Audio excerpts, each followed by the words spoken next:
Baru-baru ini, YouTube Indonesia mulai diramaikan oleh banyaknya ceramah dan berita-berita tentang kemunculan Ad-Dajjal, sosok eskatologi Islam akhir zaman, musuh Nabi Isa.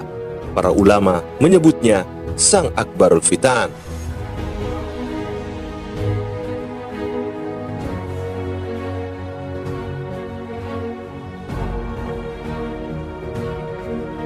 Keluarnya Dajjal merupakan satu di antara tanda besar kedatangannya hari kiamat kubra. Fitnah, cobaan yang ditimbulkan oleh Dajjal adalah seberat-beratnya ujian yang akan dihadapi manusia.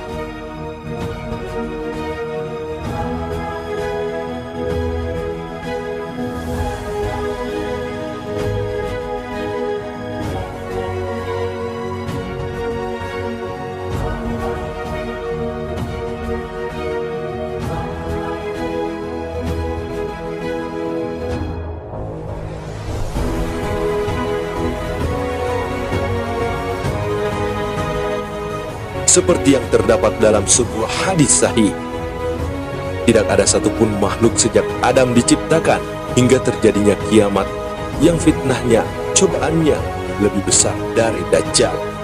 Hadis riwayat Muslim.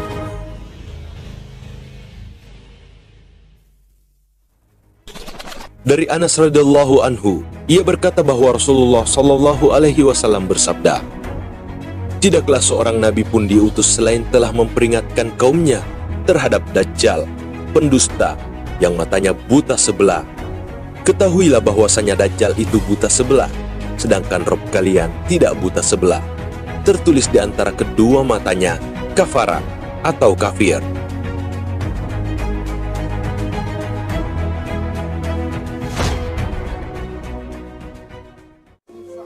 It was also described as a two-faced skull. Hampir semua kebudayaan sudah meramalkan datangnya Ad-Dajjal. Umat Kristiani menyebutnya sebagai The Antichrist, Antikristus, yang kini sudah ada filmnya berjudul Messiah.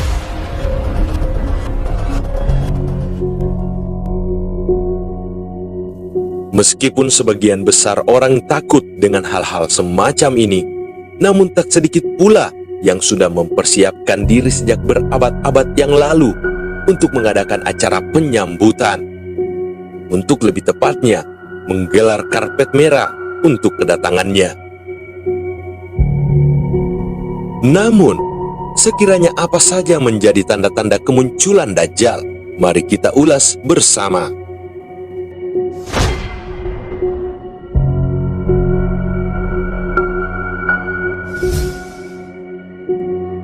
Al-Seng-A sudah ada sejak ribuan tahun yang lalu, seperti contoh simbol Dewara yang terdapat dalam artefak-artefak peninggalan Mesir kuno.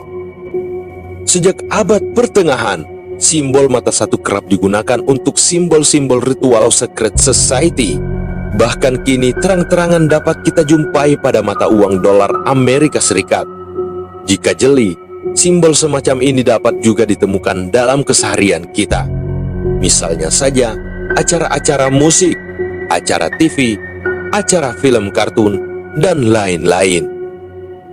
Atau Anda juga bisa memperhatikan film anak-anak yang berikut ini.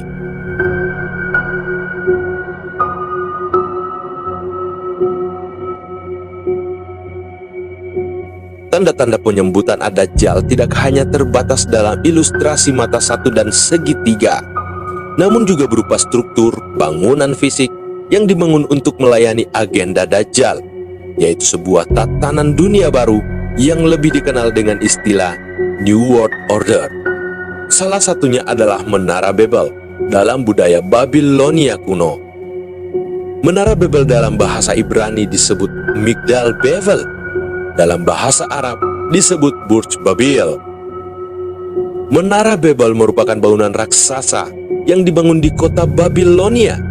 Menurut Alkitab, bangunan itu adalah manifestasi dari keangkuhan dan kepongahan Raja Namrud terhadap Tuhan di zaman Ibrahim. Jika di masa lalu Menara Babel adalah simbol supremasi kekuatan jahat, maka di masa kini kita dapat melihatnya dalam rupa bangunan yang persis sama dengan Menara Babel ribuan tahun lalu. Di era keterbukaan informasi tanpa batas seperti sekarang ini, walaupun upaya-upaya penyambutan kedatangan Ad-Dajjal ini sudah dapat kita temukan di berbagai media, tapi ironisnya masih ada saja segolongan saudara muslim kita meragukan eksistensi sosok ini. Di antaranya, mereka menyatakan hal-hal seperti berikut ini.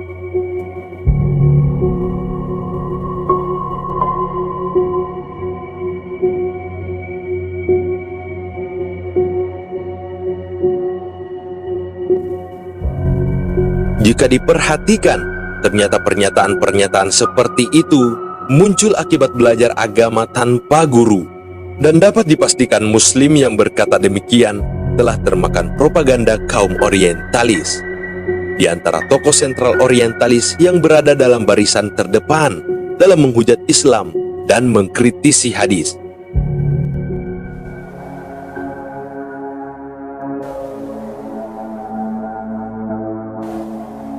Adalah Ignat Golseher, seorang Yahudi yang menulis kitab Al-Aqidah wa Syariah fil Islam, dan Joseph Scott, seorang Nasrani berasal dari Inggris, penulis kitab Usul Al-Fiqh Al-Muhammadi. Mereka telah menebarkan bermacam-macam subhat tentang Islam dan hadis secara khusus. Akan tetapi Allah Ta'ala senantiasa menjaga agamanya dan memelihara hadis-hadisnya dengan membangkitkan para ulama dari masa ke masa untuk memperjuangkan hadis dan membentenginya dari macam-macam propaganda dan makar musuh-musuh Islam. Mekanisme pengumpulan sampai proses kodifikasi hadis setelah 200 tahun wafatnya Rasulullah Shallallahu Alaihi Wasallam hanya dapat dimengerti secara komprehensif apabila kita belajar tentang ilmu hadis, yaitu mustalah hadis. Disiplin ilmu semacam ini tak akan pernah kita jumpai di agama lainnya. Orang yang mempertanyakan kualitas hadis kedatangan Dajjal tadi sama sekali tidak memiliki hafalan hadis sedikit pun beserta sanadnya. Jadi bukan kapasitas mereka sama sekali untuk berkomentar negatif kepada kitab-kitab hadis yang sudah terkodifikasi serta banyak dihafal sebagaimana Al-Quran dipelihara.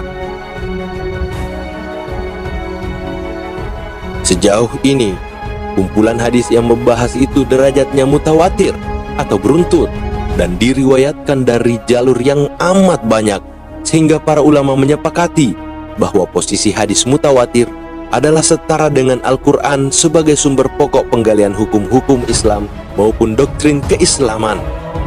Jika ada seorang muslim yang ingkar terhadap hadis dan hanya berpegang kepada Al-Quran saja, maka tak diragukan lagi dia termasuk golongan ingkarus sunnah, ingkar terhadap sunnah.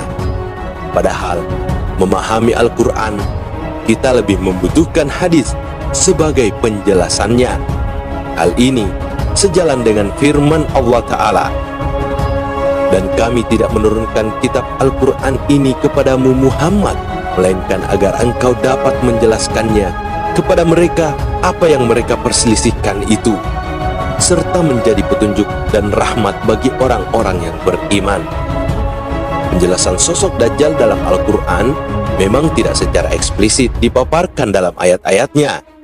Akan tetapi, terdapat dalil yang mengisyaratkan kedatangan sosok Dajjal ini. Allah Ta'ala berfirman, "Pada hari datangnya tanda dari Tuhanmu, tidaklah bermanfaat lagi iman seseorang kepada dirinya sendiri." Sedangkan dalam hadis disebutkan, 3 tanda, jika semua telah terjadi, maka tidak akan berguna lagi keimanan seseorang sebelumnya, yaitu keluarnya Dajjal, binatang melata, dan terbitnya matahari dari barat atau dari tempat terbenamnya. Al-Quran sendiri mengisyaratkan bahwa Isa bin Maryam akan turun di akhir zaman dan wafat di bumi sebagaimana firman Allah Ta'ala. Tidak ada seorang pun dari ahli kitab kecuali akan beriman kepadanya sebelum kematiannya. Dan sungguh, dia itu benar-benar menjadi pertanda akan datangnya hari kiamat. Karena itu, janganlah kamu ragu-ragu tentang kiamat itu, dan ikutilah aku. Inilah jalan yang lurus. Jika benar Nabi Isa akan turun di akhir zaman, dan Rasulullah alaihi salatu wassalam dalam banyak hadisnya bersabda bahwa misi utama Nabi Isa nanti adalah membunuh Dajjal, maka cukup dengan berdalil kedatangan kedua Nabi Isa, the second coming of Jesus. Hal itu menandakan kepastian kemunculan sosok Ad-Dajjal. Apalagi antara Isa dan Dajjal sama-sama disebut Al-Masih. Umat Kristen dan Yahudi pun menunggu kedatangan Sang Mesias ini walaupun berbeda paham.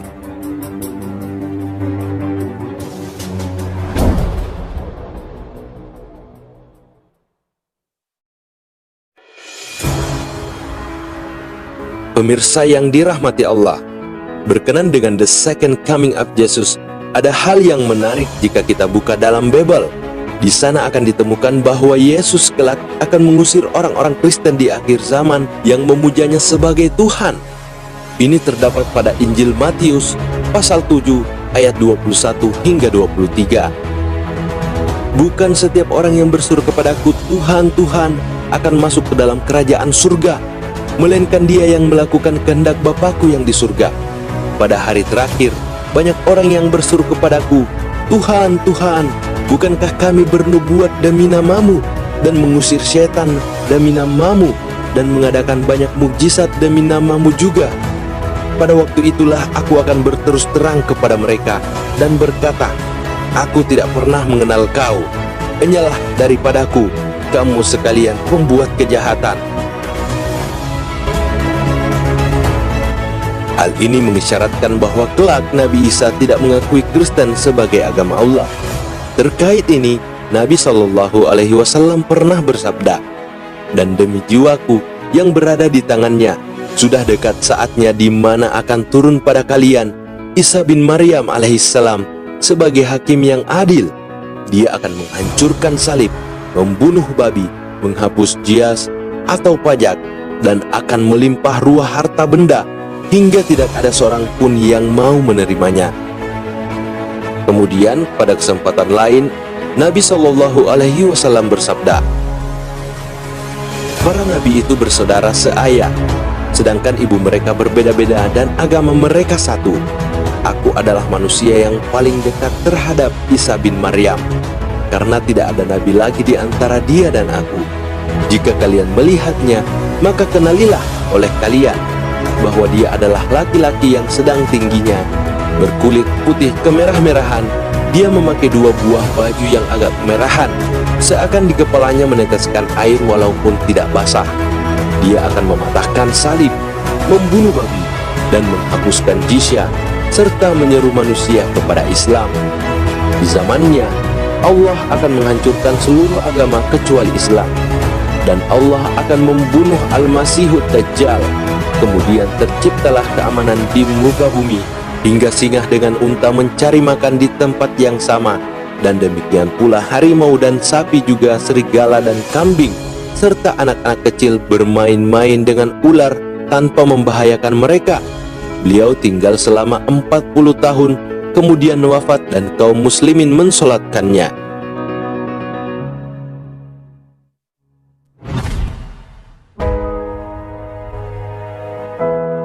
Setelah jelas banyaknya hujah bahwa eksistensi sosok Ad-Dajjal ini ternyata dalam agama kita, tidak sepatutnya masih ada saja segolongan muslim keblinger mengatakan Dajjal itu bukan figur, lantas menolak ajaran Nabi Shallallahu Alaihi Wasallam. Dari Abu Hurairah radhiyallahu anhu mengatakan, Rasulullah Shallallahu Alaihi Wasallam bersabda, apabila di antara kalian telah bertasyahud akhir, maka berlindunglah kepada Allah dari 4 hal. Beliau mengucapkan, ya Allah, aku berlindung kepadamu dari azab jahannam, azab kubur, fitnah semasa hidup dan mati, serta dari fitnah Al-Masihud Dajjal. Ada kalanya memang orang yang bodoh itu tidak merasa dirinya bodoh. Yang model seperti ini lebih banyak. Akan tetapi jika Anda bertemu mereka, tidak berarti harus ditanggapi dengan sebuah kebodohan pula, yaitu dengan mengejeknya atau mengolok-oloknya, menjadikannya sebagai bahan tertawaan di mana-mana. Tidakkah kita ingat akan firman Allah Ta'ala yang menjelaskan sifat-sifat hamba-hamba Ar-Rahman? Bukankah Allah Ta'ala telah mengajarkan kita bagaimana menanggapi orang-orang yang bodoh? Dan apabila orang yang jahil menyapa mereka, mereka mengucapkan kata-kata yang baik. Quran Surah Al-Furqan ayat 63. Bahkan terkadang kita sering dilupakan dengan hadis-hadis Nabi SAW yang sering kita dengar. Beliau bersabda, barang siapa yang beriman kepada Allah dan hari akhir, maka hendaknya ia berkata yang baik, atau hendaknya dia diam. Hadis riwayat Muslim. Alangkah lebih baik jika Anda bertemu orang-orang bodoh di sosial media dan mereka menolak eksistensi Dajjal sebagai figur. Hadapilah mereka dengan cara yang baik. Jika mereka tetap menolak, tinggalkanlah perdebatan.